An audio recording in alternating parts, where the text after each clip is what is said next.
In this video, I show you how to fix Instagram notification not showing on home screen problem. For fixing this problem, first of all, check that your Instagram app is up to date or not. For checking this, go to Play Store, search Instagram. Update Instagram if available any update version. Then go to settings. Then go to apps. Then go to see all apps. Now search for Instagram app. Click on Instagram. Click on force stop. Click on OK. Now click on storage and cache. Clear storage, then delete. Now click on notification. Allow notification.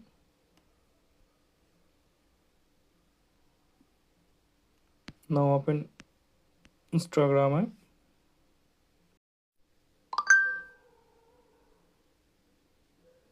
Now log into your account.